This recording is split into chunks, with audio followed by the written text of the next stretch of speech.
Assalamualaikum warahmatullahi wabarakatuh.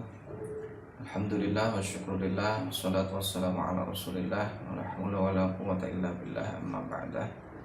Mahasiswa yang berbahagia, semoga sehat semuanya. Alhamdulillah, hari ini kita melanjutkan perkuliahan ke-N1 dan kita sampai pada pertemuan yang ke-6. Kita akan membicarakan tentang aswaja dalam perspektif NU.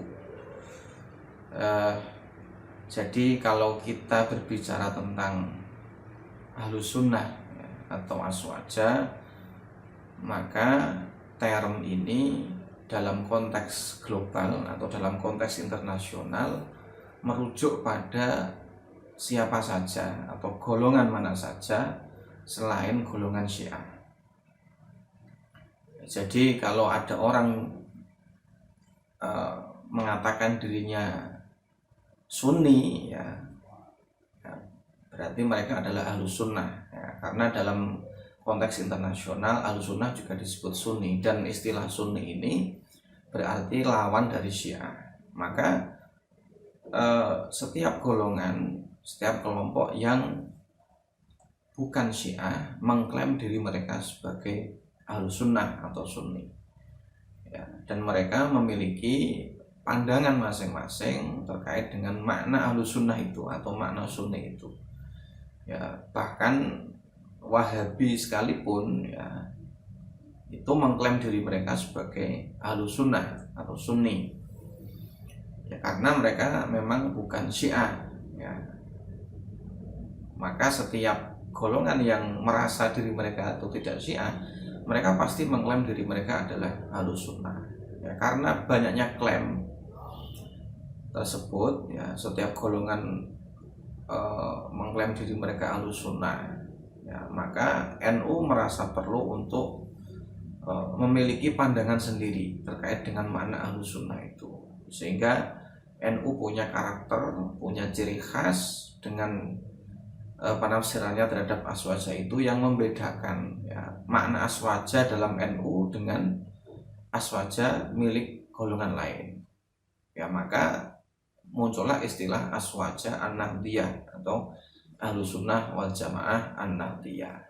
Nah, tentang makna ahlus sunnah wal jamaah an-nahdiyah ini sudah pernah disampaikan oleh Kiai Hasyim Asy'ari dalam kitabnya Risalah Ahlussunnah wal Jamaah, bahwa dalam pandangan NU yang dimaksud dengan Ahlussunnah wal Jamaah adalah golongan yang menganut Imam Abul Hasan al-Asy'ari dan Imam Abu Mansur al-Maturidi dalam bidang akidah, menganut mazhab 4, ya, Hanafi, Maliki, Syafi'i dan Hambali dalam bidang syariah atau fikih, dan menganut Imam Al-Ghazali dan Al-Junaid Al-Baghdadi dalam bidang akhlak atau tasawuf. Definisi inilah yang dipegang oleh NU selama bertahun-tahun. Nah, seiring berkembangnya zaman, ya, NU mengalami dinamika dan berhadapan dengan dunia modern, maka definisi yang disampaikan oleh Kiai Hasyim Asy'ari itu dikembangkan oleh para kader NU, ya. Karena definisi Mbah Hasyim itu hanya mencakup untuk urusan agama, untuk urusan bagaimana NU menjalankan ajaran Islam. Nah, maka untuk selanjutnya konsep aswaja ini kemudian dikembangkan oleh Kiai Ahmad Siddiq misalnya, dan yang terakhir, yang terbaru oleh Kiai Said Akhil Siraj. Intinya bahwa, ya, menurut beliau berdua ini, aswaja atau ahlus sunnah itu tidak sekedar golongan, ya. Aswaja tidak sekedar aliran, ya, tetapi aswaja adalah manhajul fikri. Manhajul fikri itu adalah cara berpikir atau pola berpikir. Aswaja adalah pola berpikir yang didasari prinsip-prinsip moderat atau tawassut, prinsip i'tidal, lurus kemudian tasamuh, toleran, dan tawazun atau seimbang. 4 prinsip inilah yang menjadi karakter dasar ya, Aswaja menurut NU. Dan karakter ini juga lah yang mendasari gerakan ya, harokah ya, atau cara NU dalam bermasyarakat ya, berdakwah sampai berpolitik ya. NU mengedepankan prinsip tawasud, tawazun, tasamuh, dan i'tidal dalam menjalani kehidupan. Tidak hanya kehidupan beragama, tetapi juga bermasyarakat, berbudaya, hingga berpolitik dan berekonomi dan apa saja. Intinya bahwa dalam menjalani kehidupan ini NU menekankan 4 prinsip dasar tersebut. Itulah yang kelak nanti akan membedakan Aswaja milik NU ya, Aswaja An-Nahdliyah dengan Aswaja dalam pemanaan kelompok lain. Nah, dengan 4 prinsip itulah kemudian NU sekarang menjadi organisasi yang dilirik oleh banyak negara, oleh banyak organisasi, bahkan dari berbagai negara di Timur Tengah yang sekarang sedang mengalami konflik ya. Dalam bermasyarakat misalnya, NU mengedepankan prinsip keseimbangan ya, tawazun ya. NU punya prinsip al-muhafadzah 'alal qadimis shalih wal akhdhu bil jadidil aslah. Dalam menghadapi era modern ini ya, NU tidak meninggalkan tradisi lama ya. NU tetap memegang tradisi lama yang masih layak atau dianggap baik, al-muhafadzah 'alal qadimis shalih. Tetapi NU tidak menolak ya, jika ada tradisi-tradisi baru yang lebih baik ya. Disinilah letak keseimbangan NU ya, tetap menjaga tradisi lama yang baik tapi juga mau mengambil hal-hal baru yang lebih baik, sehingga antara hal baru dan hal lama ini dipadu-padankan sehingga menjadi sebuah keseimbangan dalam menjalani kehidupan. Ini contoh sikap tawazun NU. Nah, dalam berpolitik misalnya NU juga memilih sikap yang moderat atau yang tawasud. NU menganggap bahwa mendirikan pemerintahan itu hukumnya fardu kifayah. Jadi mendirikan sebuah negara yang punya pemerintahan yang sah itu dalam hukum agama menurut NU hukumnya adalah fardu kifayah. Ketika sudah ada satu pemimpin ya, satu pemerintahan yang membawahi sebuah negara, maka kewajiban itu sudah gugur ya. Sudah gugur. Berbeda dengan kelompok-kelompok lain yang mengatakan bahwa mendirikan sebuah negara ya, apalagi negara Islam itu wajib. Seperti misalnya HTI ya.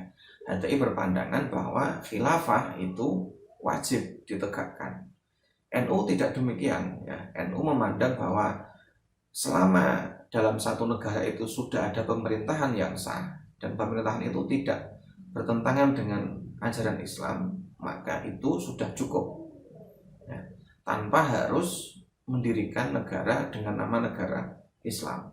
Nah, disinilah kemudian pandangan NU ini sesuai ya, relevan dengan kondisi Indonesia seperti saat ini, bahwa Indonesia terdiri dari berbagai macam suku, berbagai macam budaya dan agama, sehingga jika kemudian pemerintahan atau bentuk negara di Indonesia ini dijadikan sebagai negara Islam, maka itu berpotensi untuk menimbulkan perpecahan.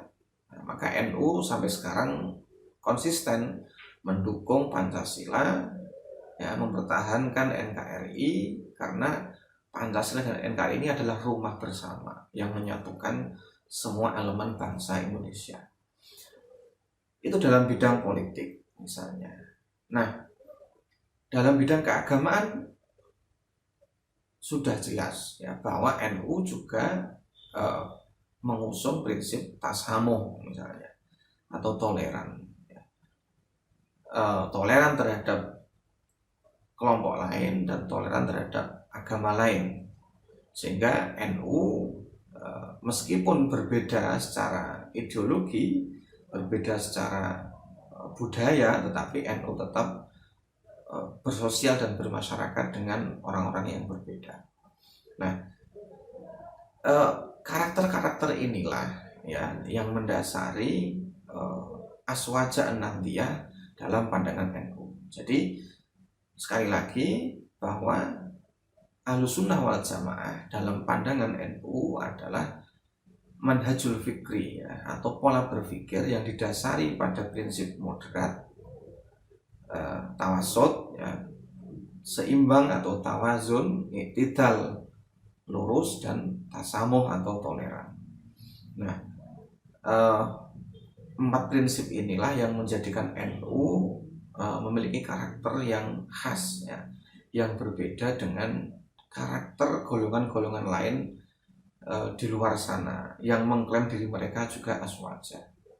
Dan bahkan banyak studi, banyak penelitian ya, tidak hanya di Indonesia tapi di luar negeri, di Eropa, yang telah membuktikan bahwa NU dengan aswajanya inilah ya yang sudah terbukti menjadi paku buminya NKRI ya.